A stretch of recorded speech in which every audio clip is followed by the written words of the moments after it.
Olá a todos, espero que estejam todos bem. Sejam bem-vindos ao curso de caquexia e sarcopenia no câncer. Nesta primeira aula, nós vamos falar sobre a caquexia propriamente dita. Eu sou a Ana Carolina, sou nutricionista de formação, tenho especialização em nutrição e oncologia pediátrica pelo GRAAC, Unifesp, sou mestre em ciências também pela mesma instituição. Atualmente estou no último ano de doutorado pelo programa de nutrição e metabolismo aqui da USP de Ribeirão Preto e também exerço algumas atividades como tutora e orientadora de TCC de alguns cursos de pós-graduação. Deixo aqui o meu contato para eventuais dúvidas. Nesta aula, então, nós vamos falar sobre uma pequena introdução, a definição de caquexia, prevalência, etiologia, fisiopatologia, algumas implicações clínicas, critérios diagnósticos, um pouco sobre a sobreposição da sarcopenia na caquexia, a avaliação nutricional e também algumas recomendações nutricionais gerais.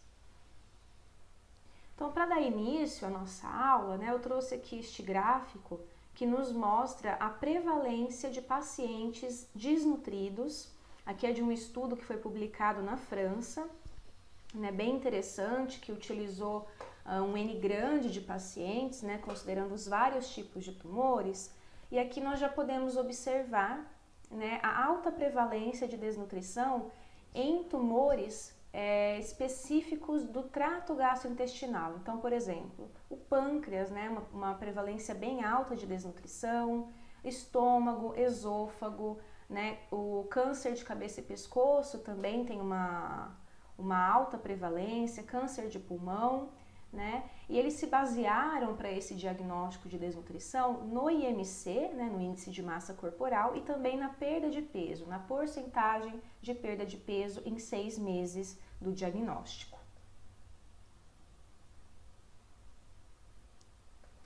E aqui também é importante, vermos essa prevalência de desnutrição de acordo com escalas de capacidade funcional. Então, essa tabela 1 mostra a escala de funcionalidade do ECOG, que é bastante utilizada, que vai de 0 a 5. E aqui neste gráfico a gente percebe que conforme a evolução deste ECOG, do 0 para o 4, a prevalência de pacientes desnutridos vai aumentando. Então, se pegarmos aqui um paciente, pacientes com um ECOG de 0, que são pacientes totalmente ativos, que não tem nenhuma restrição quanto à sua capacidade funcional, a prevalência foi de 14,4% de desnutrição. Agora, quando pegamos pacientes que estão no ECOG 4, que já são pacientes completamente inválidos, que não são capazes de terem um autocuidado, totalmente confinados a uma cama ou uma cadeira, por exemplo, a prevalência de desnutrição aumenta bastante, de 65,3%.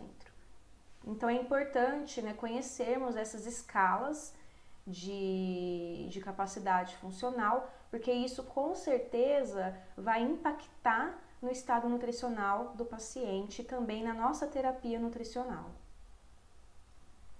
Essa imagem mostra então a progressão da caquexia do câncer. É uma imagem de tomografia computadorizada ao nível da L3, massa muscular lombar. Então aqui é um paciente do sexo feminino com câncer de mama metastático. Então aqui observa-se que do diagnóstico até o último mês do ano da morte, houve diminuição da massa muscular, que aqui a gente pode observar em vermelho, a gente está falando de massa muscular esquelética. Um fato muito interessante é que se observarmos o que está em amarelo, que se trata da gordura visceral do paciente, a gente percebe que do momento do diagnóstico até 2 anos depois, teve um aumento importante dessa gordura visceral, em contraposição a diminuição da massa muscular esquelética.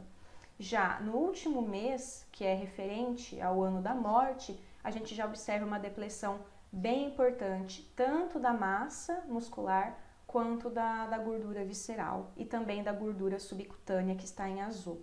E o que eu quero chamar a atenção aqui é que do diagnóstico para 2 anos depois, essa concentração, essa quantidade de gordura visceral nesse paciente aumentou devido a um quadro de obesidade sarcopênica, que nós vamos falar um pouco mais sobre isso na aula 2, que é a aula de sarcopenia.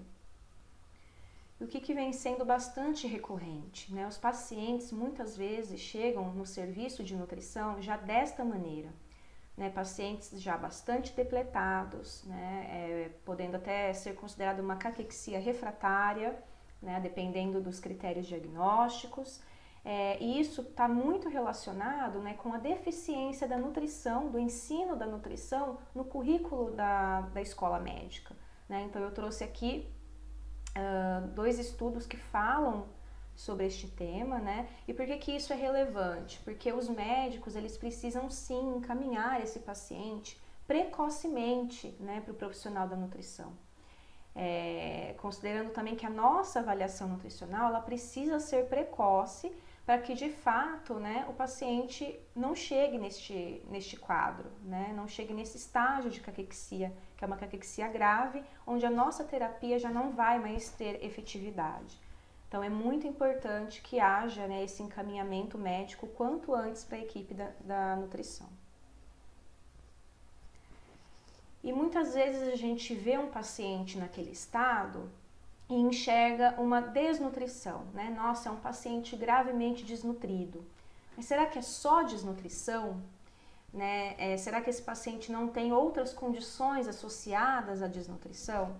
Né? Então, quando a gente olha mais de perto esse paciente, quando a gente entende, quando a gente se atualiza, né? Entende as bases fisiopatológicas de outras condições associadas, a gente pode encontrar um quadro de caquexia nesse paciente e de sarcopenia, que podem ou não estar associadas, né? E isso é muito importante. Cada vez mais a gente observa que essa síndrome, né, a caquexia, ela é pouco diagnosticada, e se é pouco diagnosticada, ela acaba sendo pouco tratada também.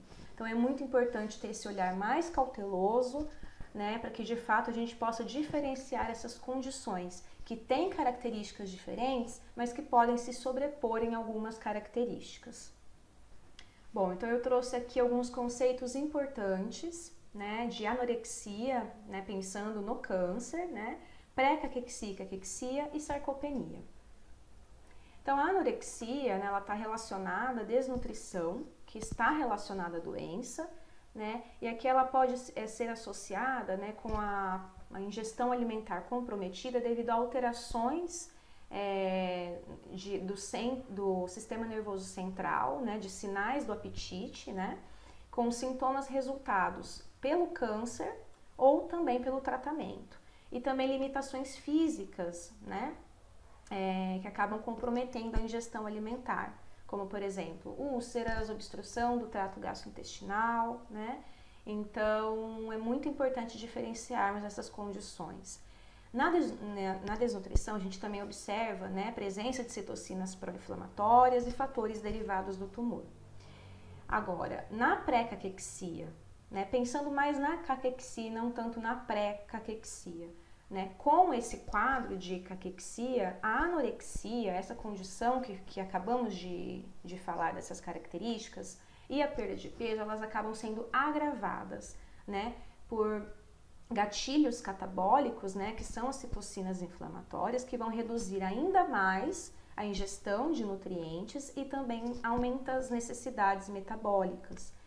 Então, por mais que a gente perceba, né, que a desnutrição e a caquexia, elas têm características em comum, na caquexia não é possível reverter o quadro, né, exclusivamente com suporte nutricional convencional. Então, acho que essa talvez seja a grande diferença entre essas duas condições. Bom, e a sarcopenia, né, ela pode estar presente na caquexia, né, ela é um componente da caquexia.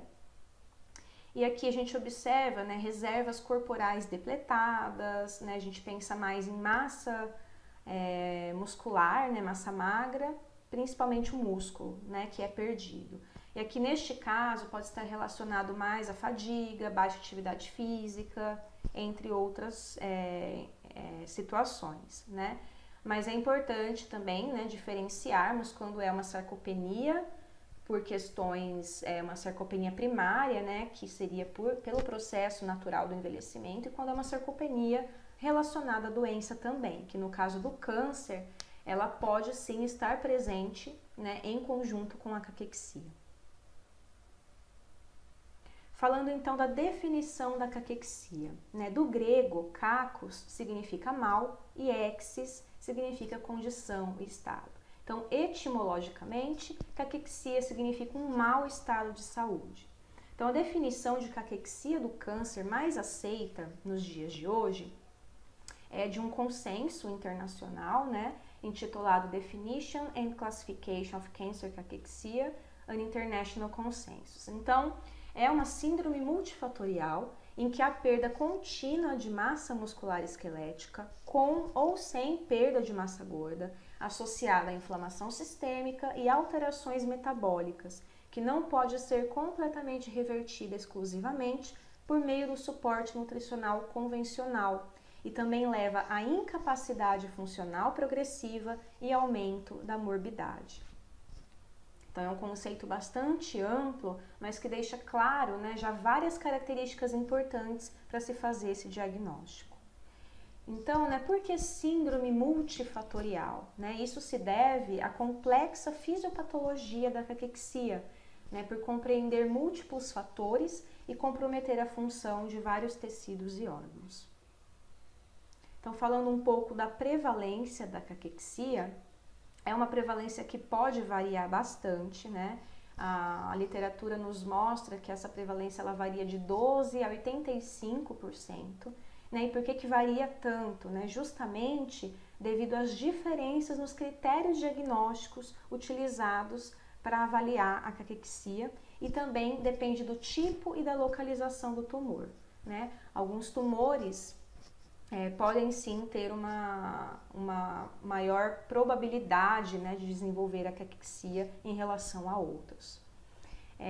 Observa-se então maiores prevalências, né, dessa condição em tumores pancreáticos, gástricos e esofágicos. Então, novamente, né, os tumores do trato gastrointestinal. Então, percebe-se que a caquexia, né, ela casa muito com a desnutrição, né, com essa prevalência de desnutrição. E também está associado aos estágios mais avançados da doença, mas isso não significa que não vamos encontrar pacientes caquéticos nas fases iniciais da doença, certo? Então, falando sobre a etiologia, né, o que causa a caquexia? Né? Um espectro de fatores. Então, a manifestação dessa condição, né, e sua progressão vai depender da resposta inflamatória, né, sistêmica, do tipo, do estágio do tumor, do tratamento que esse paciente vai receber, da capacidade, né, que esse paciente vai ter de receber, de manter uma ingestão alimentar adequada, entre outros, né, são diversos fatores. E existem alguns mecanismos, né, subjacentes ao desenvolvimento da caquexia que não estão completamente elucidados. Então, isso pode explicar o fato de que alguns pacientes que têm o mesmo tipo de tumor e estágio da doença, né, alguns podem desenvolver caquexia e outros não, justamente porque existem, né, um espectro de fatores envolvidos para que ocorra a caquexia. Então, né, avaliar a caquexia de forma objetiva, né, principalmente na fase inicial da doença, tem sido o maior desafio na prática clínica, né? Por isso é uma síndrome pouco diagnosticada, né, e pouco tratada. Então é essencial compreender a base fisiopatológica, né, da caquexia e ser capaz então de distingui-la de outras síndromes relacionadas, né, como nós comentamos da desnutrição, da sarcopenia. Então isso é muito importante, compreender, né, a definição conceitual e base fisiopatológica dessa condição. Então, já entrando na fisiopatologia, metabolicamente falando, a gente já observa que tem uma resistência anabólica muito importante. Então, a gente vai observar inibição de síntese proteica muscular, um estado catabólico bastante evidente, né? Muita proteólise, muita lipólise e um balanço energético negativo. Então, a anorexia, a astenia, né, que é a fadiga muscular, a sarcopenia e a anemia são características clínicas da caquexia, né? Então, são alguns sinais que podem já aparecer na fase de pré-caquexia.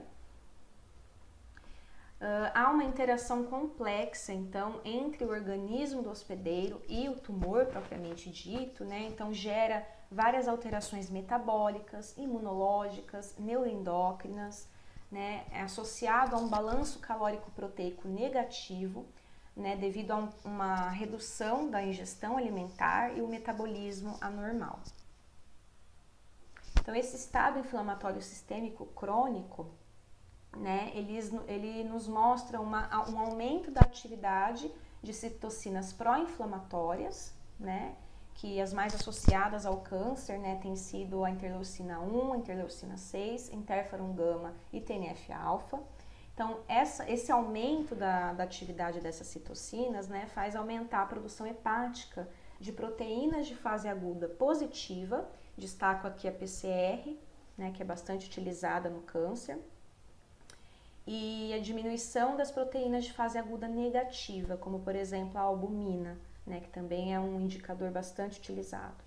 E isso vai repercutir em reflexos no metabolismo intermediário, que se assemelham à resposta metabólica ao trauma e à infecção. Então, essa resposta metabólica, né, ela difere do que acontece no jejum prolongado. Então, são situações diferentes. Então, vamos falar um pouco agora dessa fisiopatologia da caquexia relacionada ao metabolismo da glicose. Então, em um quadro, né, de caquexia, a glicose ela é obtida principalmente pela degradação proteica. É diferente do que ocorre no jejum, que é onde a glicose ela é obtida do tecido adiposo de corpos cetônicos, de modo a preservar a massa muscular esquelética.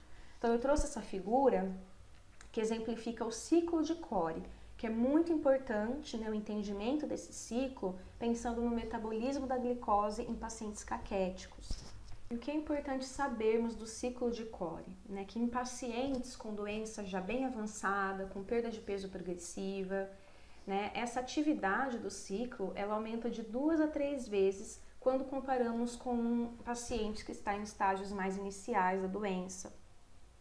E as células malignas, né, elas consomem muito mais glicose do que as células comuns, cerca de 10 a 50 vezes mais glicose.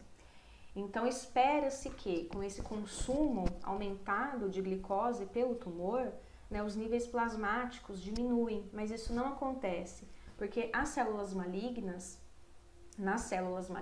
né, ocorre a conversão de glicose a lactato, e este lactato ele é reconvertido em glicose no fígado, pelo processo que nós chamamos de gliconeogênese. E esse processo ele ocorre de forma anaeróbica, gerando então um gasto, né, um alto gasto de energia. Em relação ao metabolismo lipídico, ocorre um aumento da lipólise e uma diminuição da lipogênese. Essa diminuição da lipogênese, né, ela acontece por conta da inibição da enzima lipase lipoproteica, e isso vai levar então a uma elevação da concentração de ácidos graxos livres no sangue. Já o aumento da lipólise, ela acontece pelo aumento da lipase hormônio sensível, levando então a uma depleção acentuada das reservas de gordura corporal. E sobre o metabolismo proteico, né, a gente observa um estado de catabolismo persistente, né, com uma intensa proliferação celular pelo tumor, né, gerando um gasto, um aumento da demanda energética, e ainda, né, a liberação de substâncias pelo tumor como o fator mobilizador de lipídios, né, e o fator indutor de proteólise, que é este fator responsável pela degradação proteica no músculo esquelético. E ainda, né, o aumento do catabolismo proteico, ele está bastante relacionado com a elevação na atividade da via proteolítica ubiquitina proteassoma, que é o mecanismo central, né, que explica essa proteólise muscular acentuada.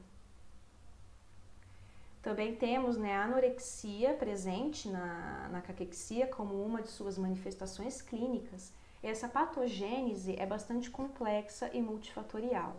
Então, ocorrem, né, alterações neurohormonais bastante importantes, como desbalanço nos mediadores anorexígenos e orexígenos, né, e esses mediadores, né, vão afetar o controle do apetite, né, que estão associados, então, ao aparecimento da anorexia, alterações do paladar e controle da saciedade.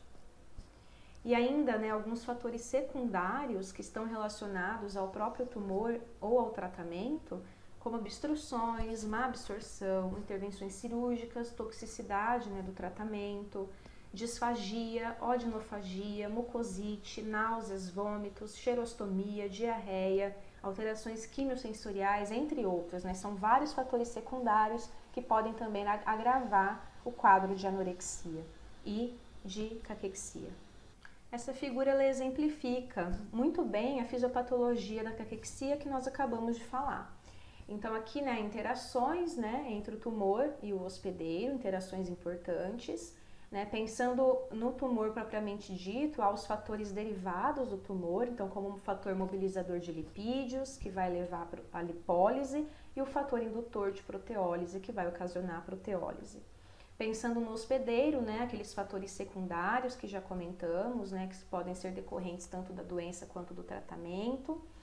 E quando há essa interação, quando pensamos na interação entre os dois, né, pensamos nas citocinas pró-inflamatórias, que vão ocasionar alterações metabólicas importantes, né, que nós já comentamos, sobre o ciclo de Cori, né, lipólise, alterações no sistema nervoso central, levando então a alterações no eixo hipotalâmico, né, podendo gerar anorexia, saciedade precoce e ainda o aumento da taxa metabólica basal. Aqui é mais para ilustrar, né, a diferença das alterações que ocorrem quando há uma inflamação, né, uma condição induzida pelo câncer e um processo de inanição, né, por um jejum prolongado. Então aqui eu destaquei a massa muscular, que ela é muito mais depletada, né, quando essa condição é induzida pelo câncer, né. O gasto energético em repouso, ele é aumentado. A degradação de proteínas também muito exacerbada, né, aumentada e exacerbada. Resposta de fase aguda ocorre nessa condição induzida pelo câncer e também o fator indutor de proteólise.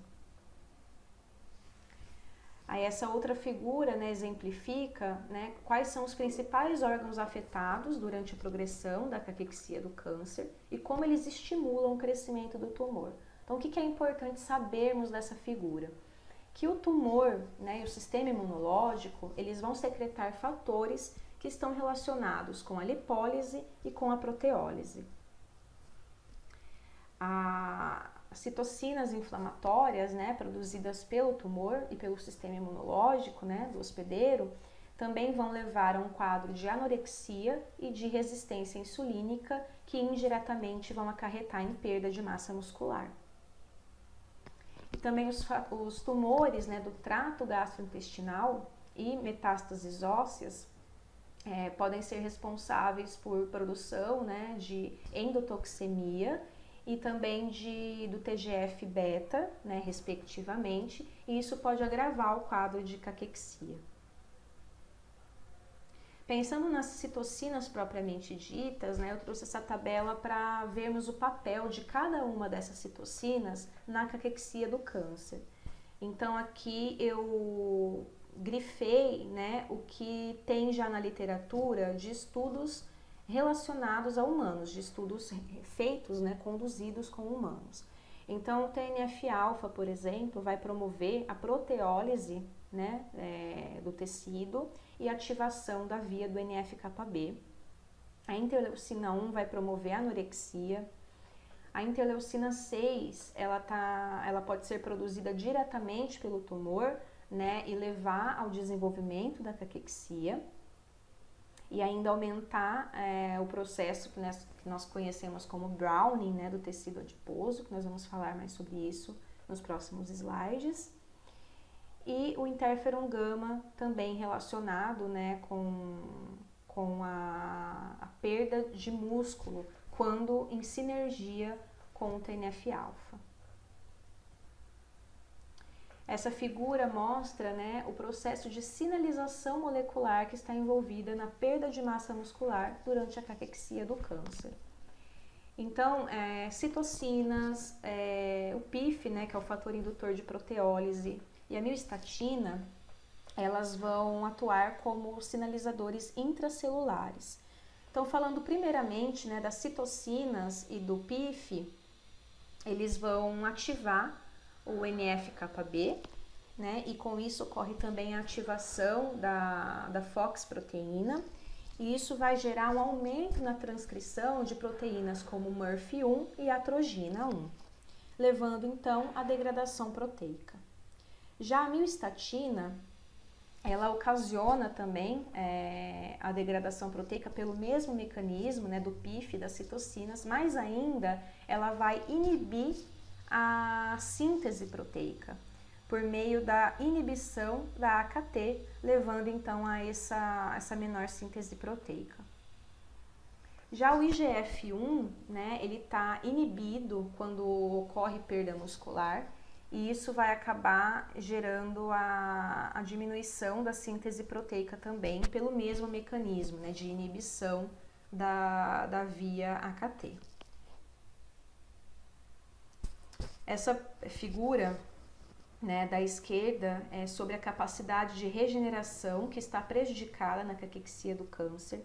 Então, as células satélites, elas conseguem, né, serem ativadas, conseguem serem proliferadas, mas ocorre, né, acaba não acontecendo a diferenciação completa dessas células, devido ao aumento da expressão da PAX7, né, que também está relacionada com a via do NF-κB. E isso ocorre, né, acaba gerando uma regeneração de capacidade prejudicada. E esta outra figura aqui diz respeito à lipólise e ao processo de Browning do tecido adiposo que ocorre também na caquexia. Então, o que é importante sabermos dessa imagem, né? Que ocorre perda de tecido muscular, né, que nós já comentamos, e essa perda está relacionada tanto à lipólise, né, ao aumento da lipólise por meio de citocinas e de ativação de algumas lipases, como a lipase hormônio sensível, e também pela diminuição da lipogênese relacionada pela inibição da enzima lipase lipoproteica. E o processo de Browning, ele ocorre também por ativação dessas citocinas, né, levando então ao aumento da expressão da UCP1, e isso vai ocasionar um aumento na produção de calor e também uma diminuição na síntese de ATP, levando então a um processo que nós chamamos de ineficiência energética, né, que está muito relacionado ao aumento de gasto energético, perda de peso, entre outros fatores. E as implicações clínicas causadas pela caquexia? Então, na literatura, né, já vimos que a caquexia é responsável pelo óbito, responsável direta, né, pelo óbito de 20 a 40% dos pacientes com câncer, né? Quando eu digo responsável direta, eu digo que esses pacientes não estão morrendo pela doença propriamente dita, e sim pela própria desnutrição e caquexia do câncer. Alguns agentes quimioterápicos, eles induzem moléculas procaquéticas e podem promover a perda muscular, né? Então, a quimioterapia, né, ela está bastante relacionada com a piora do quadro de caquexia. Há um aumento do risco de toxicidade da quimioterapia, complicações cirúrgicas, maior tempo de hospitalização e aumento dos custos, redução da qualidade de vida, aspectos psicológicos e mortalidade. Então, vários desfechos clínicos negativos. A gravidade da caquexia, ela está sim relacionada a uma redução do tempo de sobrevida, né, com pior prognóstico da doença. E ainda tem as repercussões psicossociais, que são muito negligenciadas, mas que devem ser levadas em consideração. Então, né, o paciente ele começa a ter uma imagem corporal alterada, né, perda de apetite, fadiga, diminuição da funcionalidade, e isso vai levar a uma diminuição da autonomia, né, e das atividades diárias. Então, é muito importante também o trabalho da equipe multidisciplinar, né, do psicólogo, para trabalhar essas questões psicossociais. Ainda nesse contexto, né, de implicações clínicas, eu trouxe esse estudo que avaliou a aplicabilidade de um sistema gradual de perda de peso na caquexia do câncer. Então, foi um estudo longitudinal, né, publicado em 2017. Então, esse gráfico mostra, né, a sobrevida cumulativa por grau de perda de peso. Então, o grau 0 diz respeito a um IMC elevado com perda de peso limitada, enquanto o grau 4 diz respeito a um IMC baixo com alto grau de perda de peso. Então, observa-se que conforme esses graus, né, vão aumentando, a sobrevida vai diminuindo. Então, por exemplo, grau 4, né, já está com uma sobrevida bem inferior em relação ao grau 0. E ainda esse estudo, né, testou a relação entre os diferentes domínios da caquexia e o grau de perda de peso. Então, por exemplo, verificou-se, né, uma diminuição do status de performance por Karnofsky, né, uma diminuição da funcionalidade física, um aumento da fadiga, uma diminuição da funcionalidade emocional, uma perda de apetite, né, já bem acentuada quando se observa o grau 4, e ainda também um aumento importante na ingestão dietética quando a gente observa o grau 4.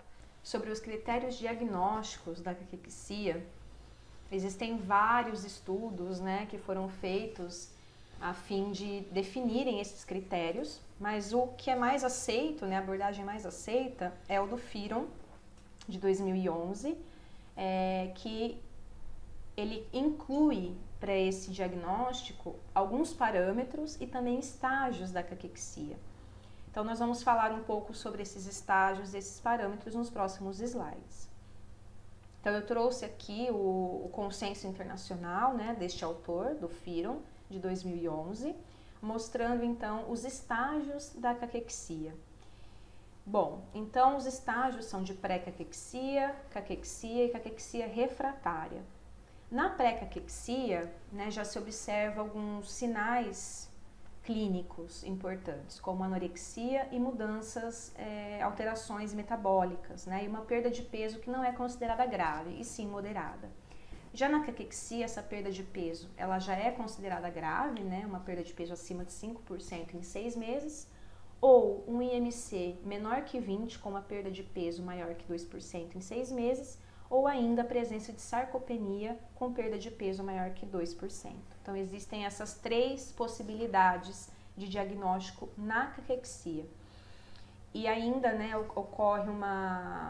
existe uma redução alimentar reduzida, muito frequentemente, né, e uma inflamação sistêmica já instalada. E na caquexia refratária, a gente já observa um estado, né, catabólico muito intenso, o paciente já não é mais responsivo ao tratamento do câncer, né, já tem uma baixa funcionalidade bem importante, né, expectativa de vida menor que 3 meses.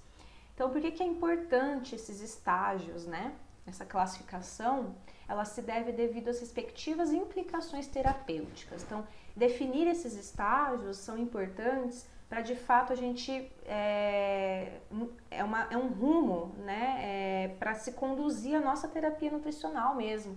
Porque, de fato, né, a terapia nutricional numa caquexia refratária, ela já não consegue surtir efeitos. Então, por isso que é importante definir esses estágios para saber melhor o que se fazer com esse paciente.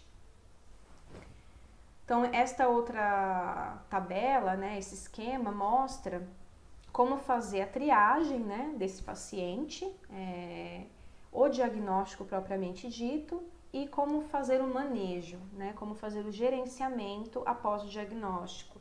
Então, por exemplo, na triagem, né, a gente vai observar a perda de peso e o IMC, né, desse paciente, conforme já foi falado anteriormente, né, e medidas de muscularidade, que pode ser por DEXA, né, e aqui podemos utilizar o índice de massa muscular apendicular, né, tem os pontos de corte quando é homem e quando é mulher, Podemos utilizar a tomografia computadorizada, utilizando então o índice de massa muscular lombar, né, geralmente no nível da L3.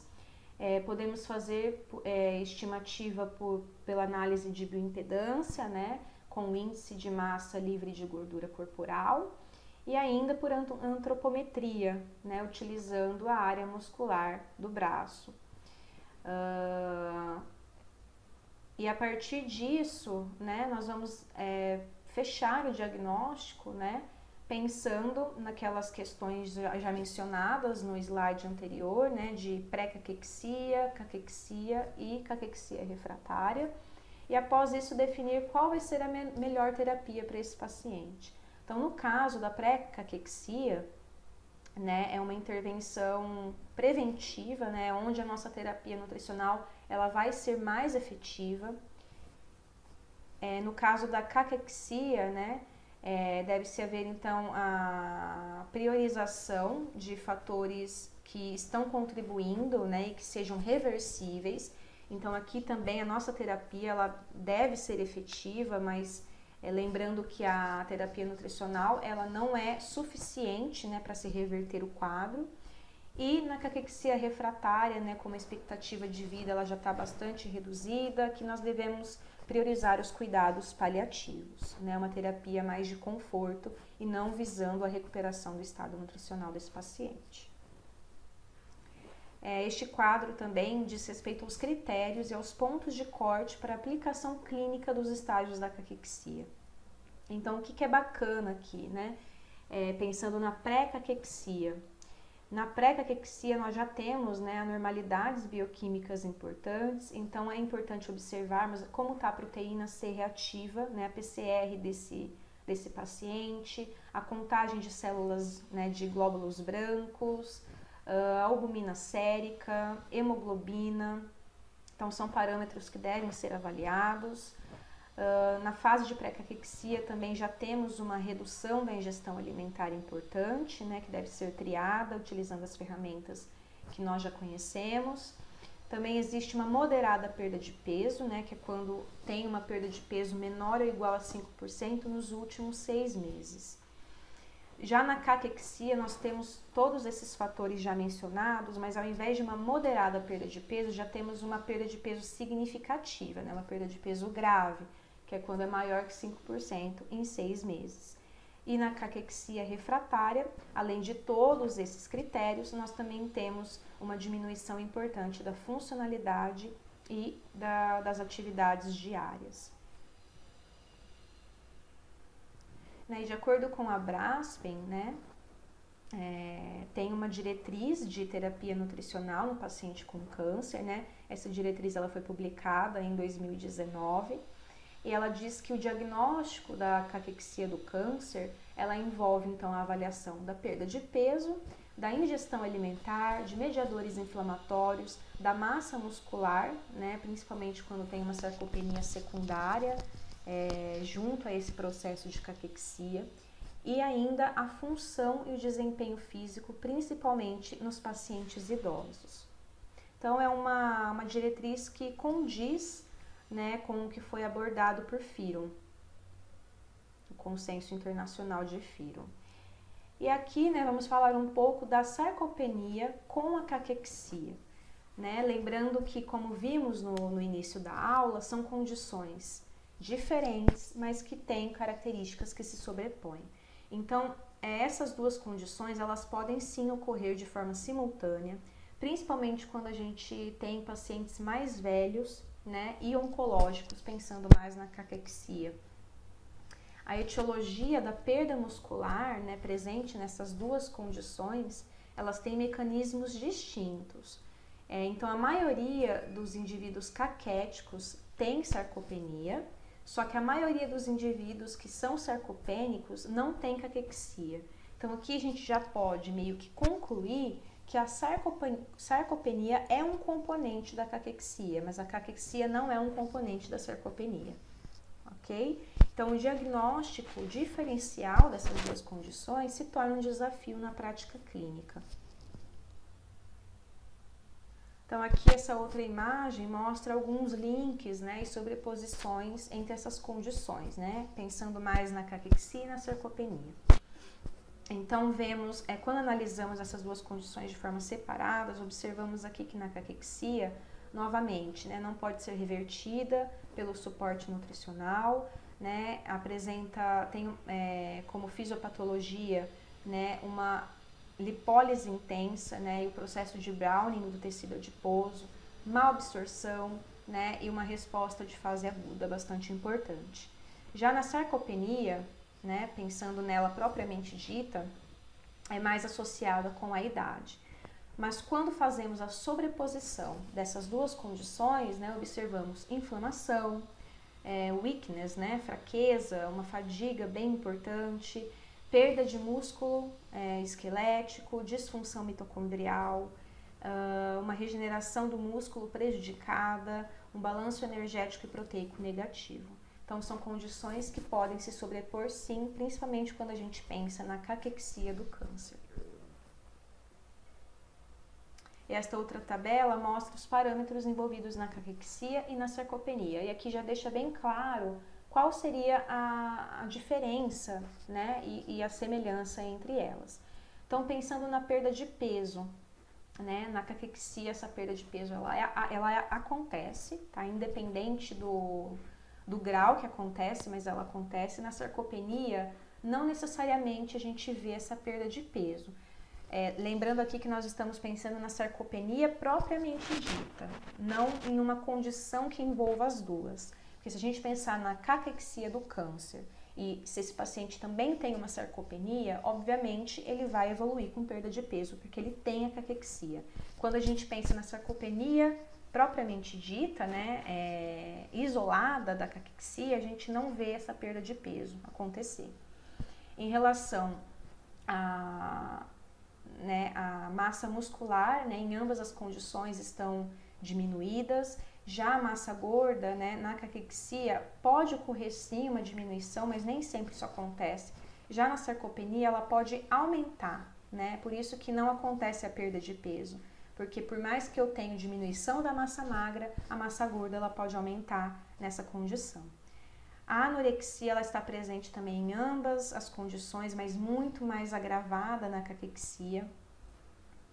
A energia, né, de repouso, né, o gasto energético de repouso na caquexia ele está aumentado e na sarcopenia está diminuído, né, muito provavelmente pela inatividade mesmo, pela imobilidade em caso de pacientes idosos.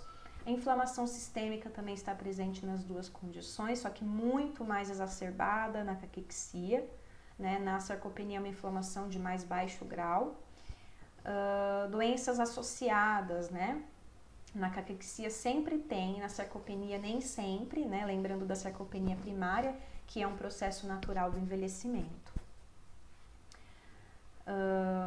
Que mais aqui que é importante de enfatizarmos? Por exemplo, aqui, ó, tanto na caquexia quanto na sarcopenia, a gente observa resistência insulínica, uma disfunção mitocondrial no músculo, né, uma regeneração muscular diminuída e também uma apoptose muscular aumentada. Então, existem sim características que ocorrem nas duas, né, nas duas condições. Agora, indo para a parte de avaliação nutricional.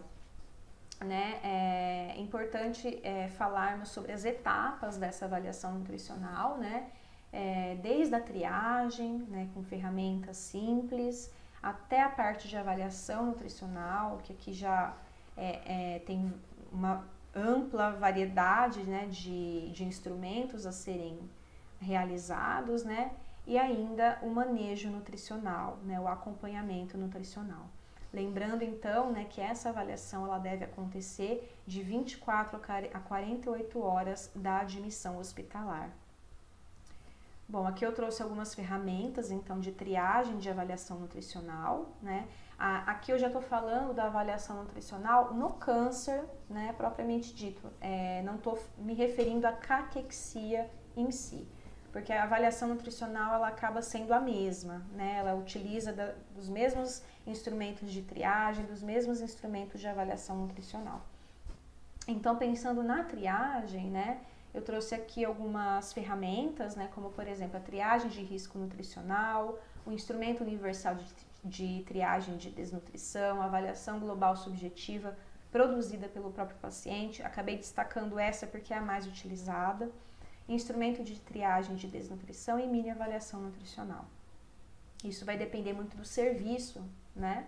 Mas a avaliação global subjetiva global, eu tenho visto mais ela nos serviços de triagem, né? De ferramentas de triagem. Já para avaliação nutricional, né, temos o hand grip, né, que é o dinamômetro, índice de massa corporal, análise de bioimpedância elétrica, né, ângulo de fase, também aqui em conjunto, marcadores inflamatórios, né, como albumina, pré-albumina, transferrina, proteína C reativa, contagem de linfócitos, aqui tomografia computadorizada, ressonância magnética, né, e o DEXA, que são os exames de imagem. E ainda, né, não só avaliar, né, o IMC, mas também a perda de peso involuntária e recente do paciente, como por exemplo uma perda de peso maior que 5% em 6 meses. Também é importante, né, na avaliação nutricional, levarmos em consideração as escalas de funcionalidade, né, para que a gente consiga avaliar a capacidade funcional do paciente, que está muito relacionado ao bem-estar geral e à sobrevida. E por que é importante avaliarmos essas escalas? Para sabermos que rumo tomar em relação à terapia nutricional mesmo, porque um paciente, né, como eu comentei, pensando aqui no ECOG, paciente que está restrito ao leito, né, ele já tem uma sobrevida menor, né, esse paciente ele já não tem mais condições de recuperar o estado nutricional, né, e sim uma terapia mais para fornecer alívio para esse paciente, né, uma terapia mais de conforto. E a mesma que a escala de Karnofsky, né? O paciente aqui, né, 100%, né, sem sinais ou queixas, sem evidências de doença. Aqui, por exemplo, necessita de assistência ocasional, 60%. Necessita de assistência considerável, necessita de cuidados médicos especiais.